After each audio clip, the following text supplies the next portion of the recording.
Part 1లో పిల్లల brain repeated వార్నింగ్స్ని filter చేస్తుందని చెప్పేసి ఆ వార్నింగ్స్ని అది బ్యాక్గ్రౌండ్ నాయిస్ లాగా ఫీల్ అవుతుందని చెప్పి మనం చెప్పుకున్నాం కదా.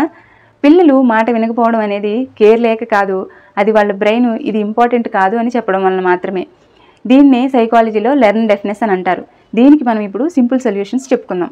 నెంబర్ 1, మీరు చైల్డ్కి ఏదైనా విషయం చెప్పాలి అని అనుకున్నప్పుడు చైల్డ్ని పేరుతో పిలవండి.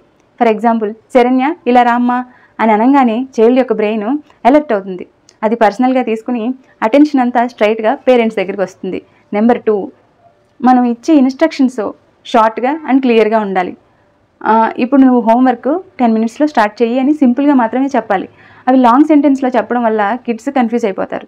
షార్ట్ కమెంట్స్ అనేవి ఎప్పుడు కూడా పిల్లలకి వెంటనే అర్థమవుతాయి, అలాగే ఈజీగా ఫాలో అవుతారు. Third one, change tone and change place. ఒకే ప్లేస్లో పిల్లాడికి రిపీటెడ్గా చెప్పడం వలన చైల్డ్ బ్రెయిన్ అప్పుడప్పుడు స్విచ్ ఆఫ్ అయిపోతూ ఉంటుంది. కొంచెం టోన్ మార్చి సాఫ్ట్గా కామ్గా చెప్పినా, లేదంటే రూమ్ యొక్క లొకేషన్ చేంజ్ చేసినా ఆ చైల్డ్ యొక్క అటెన్షన్ ఇమీడియట్గా యాక్టివేట్ అవుతుంది. నెంబర్ 4, ఇది చాలా important, touch and I connect. మనం చైల్డ్ యొక్క కళ్ళల్లోకి కామ్గా చూస్తూ షోల్డర్ మీద చెయ్యేసి చెప్పడం, ఇవి రెండు కూడా పిల్లల యొక్క నర్వస్ సిస్టమ్ని సెటిల్ చేస్తాయన్నమాట. ఎప్పుడైతే వాళ్ళు సేఫ్గా ఫీల్ అవుతారో they listen better and respond very better. Method మార్చితే రెస్పాన్స్ కూడా మారుతుంది. చిన్న చిన్న చేంజెసే పేరెంటింగ్లో పెద్ద పెద్ద రిజల్ట్స్ని తీసుకొస్తాయి. ఈ వీడియో మీకు నచ్చినట్లయితే do follow for daily child behaviour solutions. Use అవుతుంది అనుకున్న వాళ్ళకి ఈ వీడియోని తప్పకుండా షేర్ చేయండి. Thank you.